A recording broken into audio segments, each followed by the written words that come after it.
This is Thoughts Become Things. With each episode, we'll help you reach the highest creative potential that God has for you.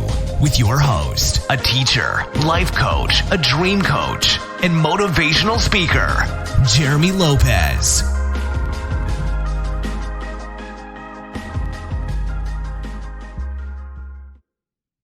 Hello again, everyone, and welcome to another exciting podcast of Thoughts Become Things. I'm Jeremy Lopez, and so glad to be with you guys again today. And welcome to January 2023. I'm excited because great things are happening this year. Amen? Great things are happening. And I want to be able to sort of target some things throughout the next month or two that are going to help us to be able to jumpstart this year for us, right? And these are things that I believe in this podcast that you can be able to grab these gold nuggets, these little pieces, to run with them and sort of help them along the way of saying, hey, I remember when Jeremy said this. Hey, I remember when God showed him this, and I'm in this situation and this is helping me out now. So these are the things I want to sort of share here, this month within podcast to be able to help you guys have the gold nuggets, the sort of the revelational things you need to progress you, to get you going, to have food for thought, right?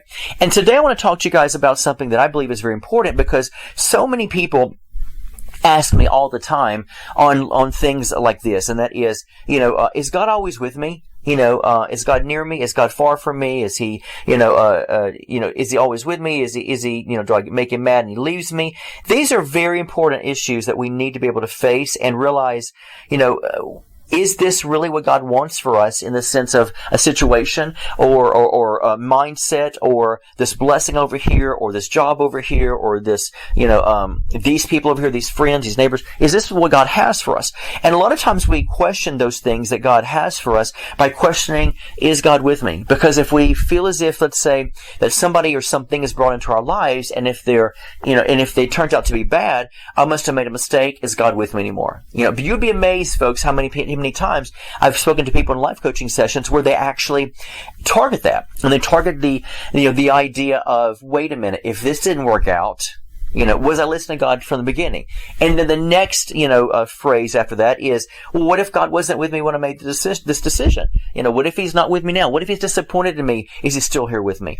And I wanted to bring out some things today that would help each one of you because I've learned and I'm constantly learning in my life that God is not a person. And what we mean by that is this, is when we deal with, biblical principles, law of attraction, thoughts becoming things, as a man thinketh in his heart, so is he. When we're dealing with all these things, all of these make up the structure of who we are in our lives to be able to understand more of what I'm attracting and how I'm attracting it, but also, the understanding of, am I attracting the things God wants me to attract? Because if I attract something into my life or something that's coming to me in my life, a person, a place or thing, and then all of a sudden I'm looking around, I'm thinking, wait a minute, if I made the wrong decision, that means maybe God is not with me.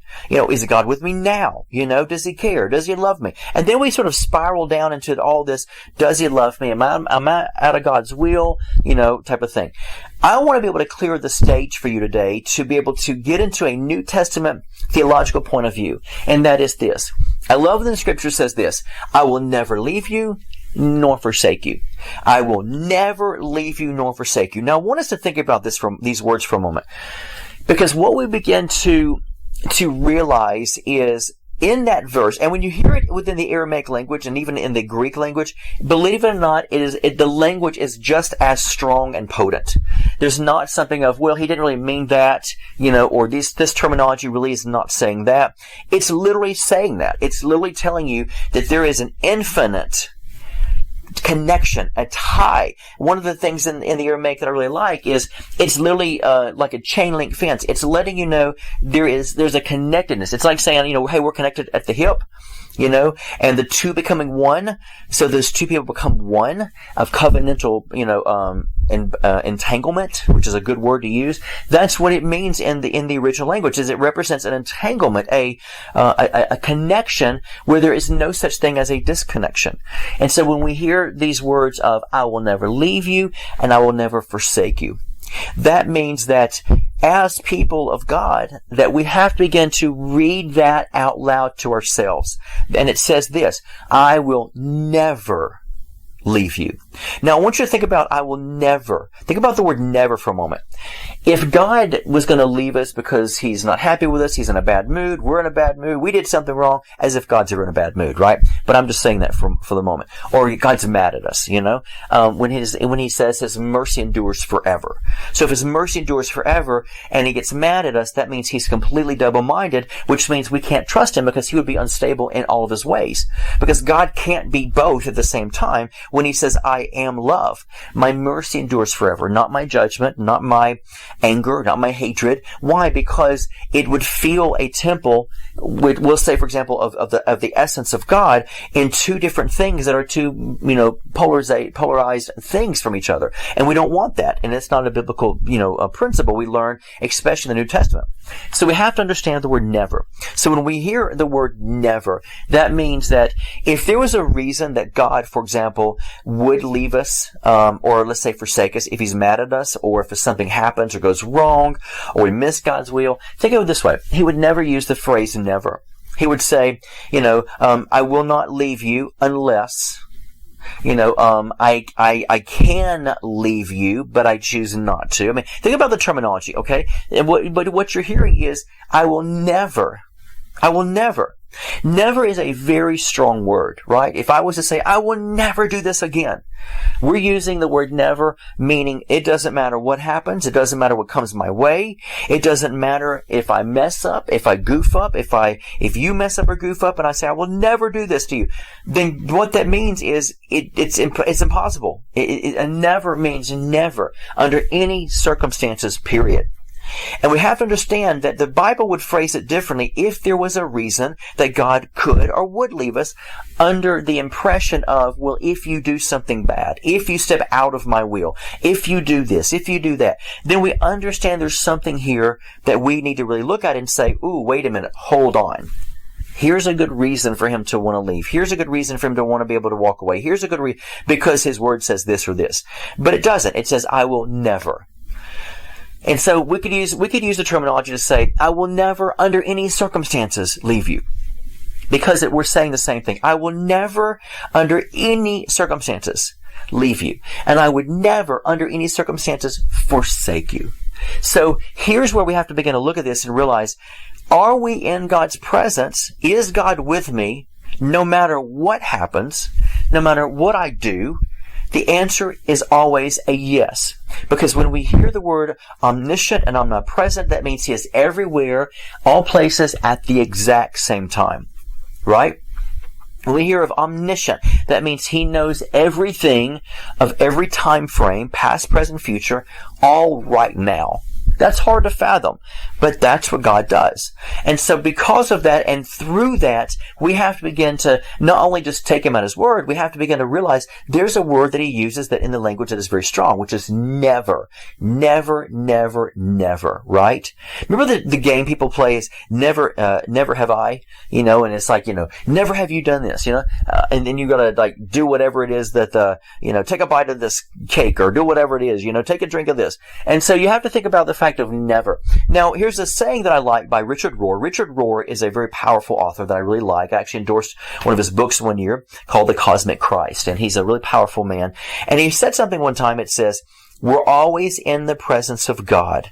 What's absent is our awareness. We're always in the presence of God. What is absent is our awareness. Our awareness of what? Our awareness that we were always in the presence of God.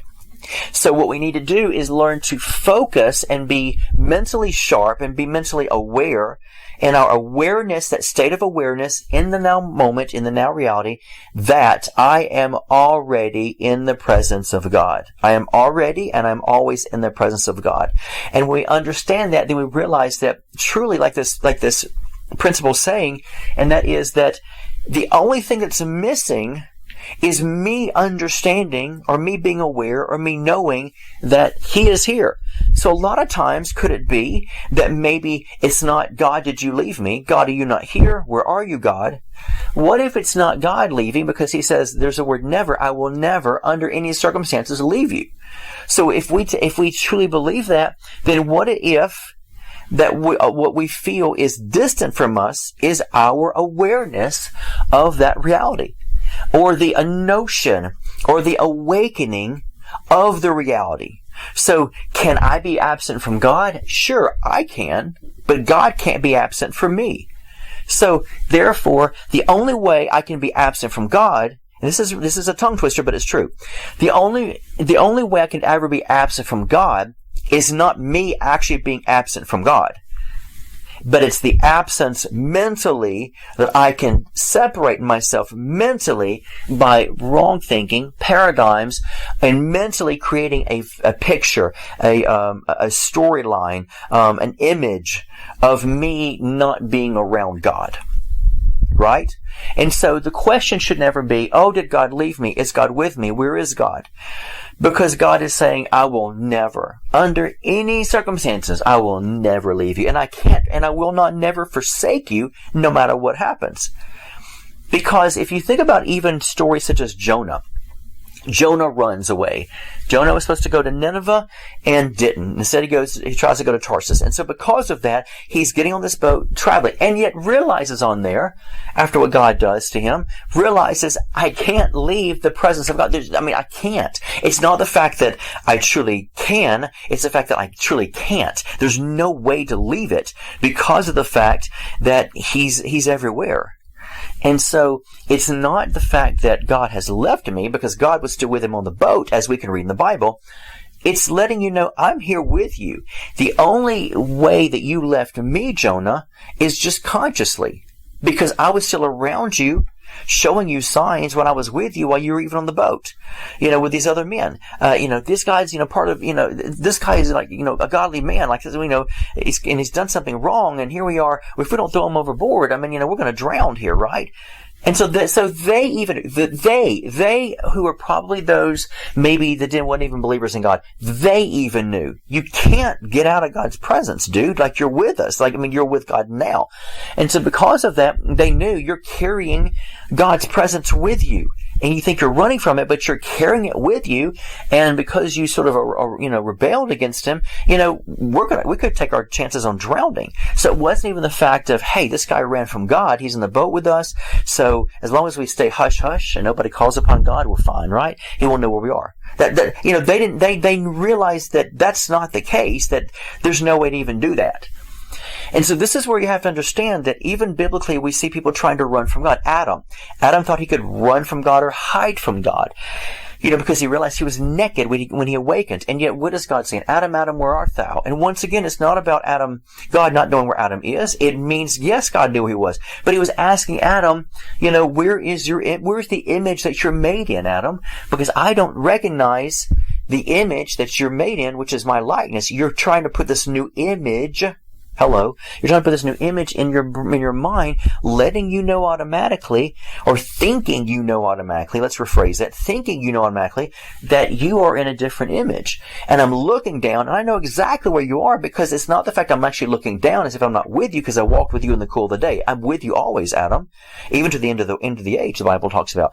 But it's saying, I'm always with you, but you don't recognize, because you have crafted this image in your mind that is not my image. And so I'm saying that in a way for you to recognize that I know where you are, and I'm with you always. Right now I'm with you in this now moment, but yet your mind is far from me, because your mind is looking at a different image that's not in the image in which you were created after. So was Adam still around God? Yes.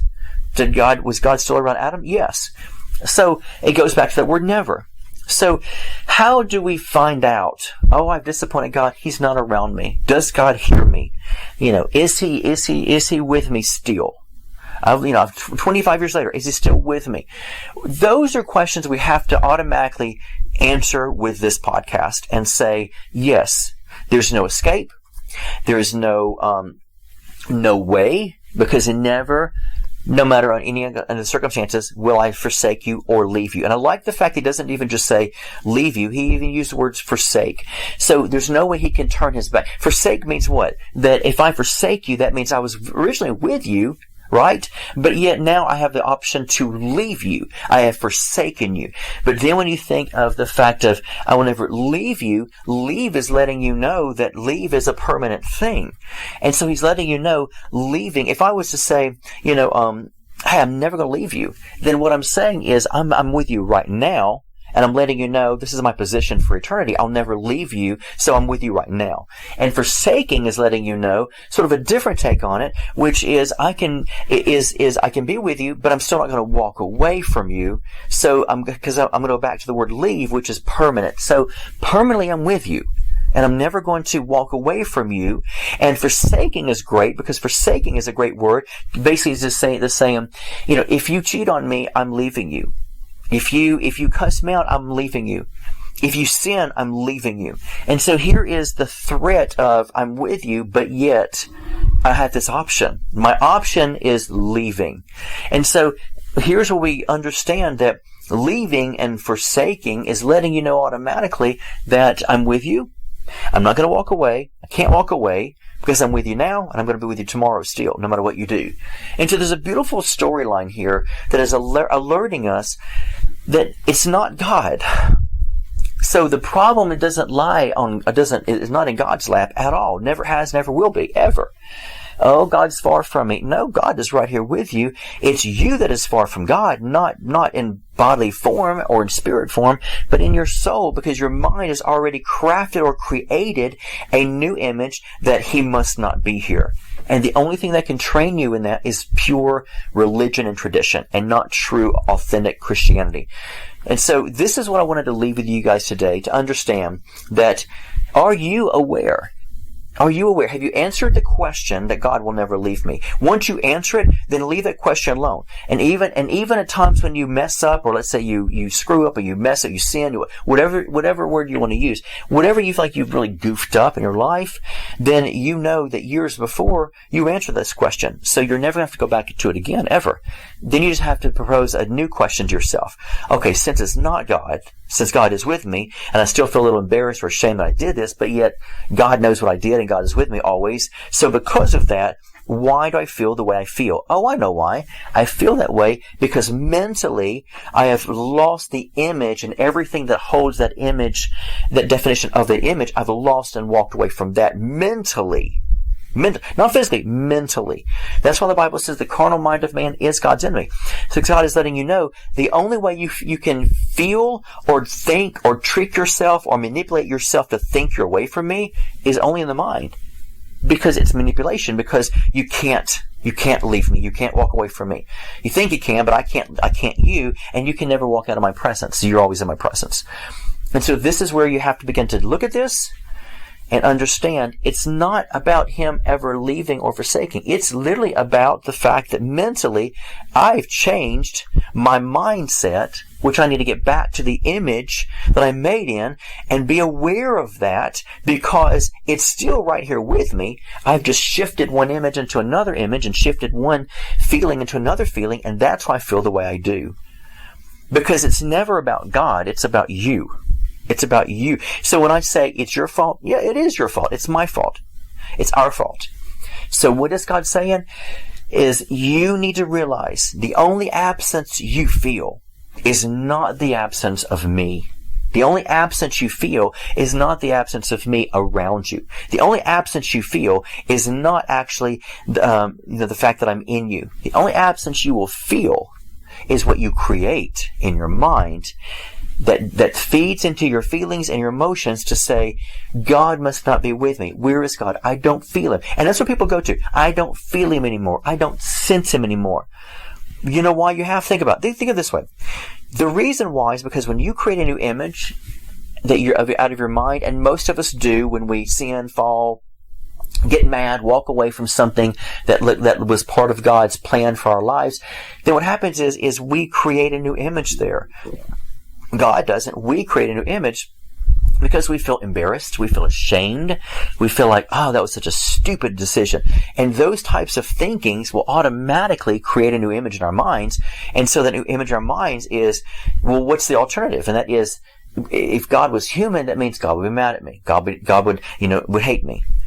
that's why you have to not think from a human point of view, but get into the mind of God to say, since He can't go anywhere, because He loves me so much, and He's everywhere. He's in the desert, He's in the bars, He's in the churches, He's in the clubs, He's in the desert, He's in India, and He's in America, and He's in the North Pole, He's on Mars, He is Mars, He's in Venus. I mean, whatever the case may be, you have to begin to realize that those are truths. Those are facts and truths that will never go away, period, because He's omniscient and omnipresent. So because of that, it just lies in a new creative image that we've created, which is making us feel like a human being that feels as if we've got to push you away, or that you will not like me anymore because I'm messed up and I'm not perfect. And that's what happens. So what does God do? Is God is letting you know, it's not me, it's you. Take responsibility in the sense of realizing it is you, because you were trained as a human being to feel as if I mess up, Mom's going to be mad at me and walk out of my life. And the truth is, what parent has ever or would ever walk out of a kid's life if they mess up, goof up? Have you ever seen a mother say, you made a C on your report card and not an A? Okay, I'm packing my bags, I'm leaving you. You can defend for yourself as a child. You can learn to cook for yourself. Yeah, you can learn to, I'm leaving you. No. Even from a human point of view, a family would never do something stupid like that, right? Of our mother and father, if they did, we would definitely need to pray for them, right? That would have a lot of problems there. But even our parents would not do that. But we're still taught that if I'm disappointed in you, then I will leave you. And so we have to understand, make this a final determination today. Answer the question, God will never leave me, nor forsake me. He's here always. And when I mess up, I'm not going to allow the trigger of the human emotion to kick in to say, if you're mad at me, you're going to leave me. You're going to walk away from me. Since God's not human, He's spirit. And therefore we have to begin to look at this and say, why am I feeling this way? Why am I feeling? You're feeling this way because you feel condemned. You're feeling this way because you know you've messed up and you feel embarrassed. And so those feelings can actually, manipulate you to say, well, you know what that equals, don't you? Embarrassment equals shunning away. Messing up equals everyone's leaving you because you're not perfect. That's a type of pride, is it not? That's a type of pride too. So you have to begin to look at this and understand it's not him, it's me. And I can't allow these feelings or these words to manipulate me to go to the word of he must not be with me anymore. I've got to begin to look at this and realize, wait a minute, I can't allow these embarrassing moments and these, man, I feel horrible, God, moments to go there anymore. I have to begin to say, you know what, I messed up, I did bad, I'm embarrassed. But it's about me right now in my mind. It's not about him leaving me, it's about me. So I can't allow my mind to go to the place of rejection. Or being rejected because I wasn't perfect. Being rejected because I messed up or sinned and goofed up, right? Falling short of the glory of God. I've got to begin to realize I can't go there. If I do, then I start questioning these things which are not healthy for me. And they're lies because God will never leave me. So I've got to begin to realize this new image and this new feeling cannot come into me. Because it's not about him, it's about me. Me creating this separation. Me creating the rejection. Me creating and feeling like he'd abandoned me because I messed up or goofed up. No. Find this in your heart, folks, to say, it doesn't mean that God leaves us, because God is always in our presence. God is always with us. He will never leave us nor forsake us. The only absence we truly feel is what we create in the mind of understanding. Am I aware of His presence? Am I knowing that He is here with me? And that's what you have to begin to do. So don't allow the absence to come into your mind. Be aware. Be alert. Settle the agreement in your mind right now and say, you know what? This is how it is. He's never going anywhere. If I start feeling separated, that just means I'm the one, not even leaving him, Jonah, because I can't. I'm the one that is creating a new mindset that I am far from him because of what I've done. And what he's saying to you is, but you can't be far from me from what you've done. You just need to accept forgiveness from that point. And let the absence of feeling I'm not there, the absence of me rejecting you, you need to let that go. And move into your knowing and your awareness that I am here, God is here, and we're fine. And I got to work through my problem with God's help who's with me to get out of this situation I've got myself involved in, because I am entangled with God. And if you think about something being entangled, if you put bubble gum in a girl's hair, which yes, I've done before when I was a kid, and you think, oh my, I mean, it just mats together. There's no way pretty much no human way to get the gum out of. If you put gum in someone's hair and it just keeps on just globbing up, and there's just no way. The only way you can get it out, actually, is you have to cut it out. Think about that, moms and dads, right? Because nobody wants to fool with that, because it's impossible to get out, right? So through that, you have to think of yourself, I'm entangled with God. And no one can cut it out. No one can. So I'm entangled with God. There's no way possible to get this gum out of this hair. I'm entangled with God, and that's just a done deal. End of discussion. So let these points today, let this conversation, let this talk today settle the issue for you once and for all, to where you never, ever, ever have to go back to that dark place again. Because you deserve to go forward, not live in a dark place.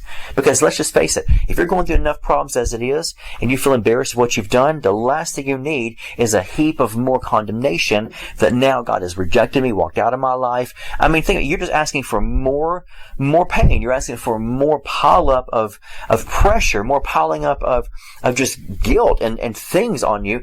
You don't need that, do you? What you need to do is realize He's here to help me because I'm messed up and I'm entangled with God. So we're going to work this thing out together. And you feel a little better, and you have more empowerment now to focus on the problem that you got to overcome versus now another problem you've created. Oh, is God with me? Oh, he must not love me. I don't feel Him anymore. You need to let all that drama go that you're creating, and stick with the plan, and find out, get the solution with the problem you're dealing with God's help beside you. God knows you're human. God knows you're going to mess up. God knows you're going to sin. The Bible even says, those who say they've never sinned, they've already sinned, because they said that. And so God knows where you are. He knows what's going on. So rather than pushing Him away or making Him feel like that He's drama and He's leaving you, why don't you just draw Him closer to you and say, I need help. I'm messed up. I'm embarrassed by it. But you know what? But God, you're here. And I need to continue to attracting into my life what I need to attract. And the last thing I need is to feel like you're not with me, that you've rejected me. And then I'm going to mess up my navigational system inside of me, and I'm going to mess up my relationship with you. And it's going to just heap on a lot more pressure and pain. And then I'm really stuck in a bad place, right? So don't go there. Don't allow yourself to go there. I'm entangled with God. That's it. End of discussion. He'll never leave me or forsake me. Done deal. Now move on. Right? Think about that today. Hey folks, as always, thank you so much for tuning into this podcast. It means a lot to me to see everyone being on board with us today, and hopefully bringing some good revelation to you guys. And I want to share this with you as well.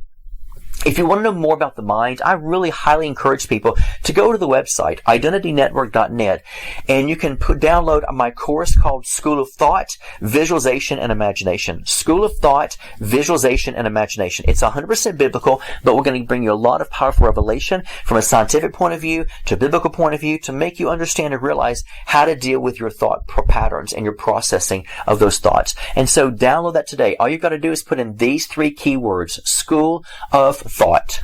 School of Thought. Enter those 3 words into the search engine on identitynetwork.net. Press the search button. You can download it right then within, let's say, 20 to 25 minutes. Download the entire course, and it's yours. And you can start on it, and you can let it minister life to you. I believe it will. And it'll settle some of these issues once and for all for you.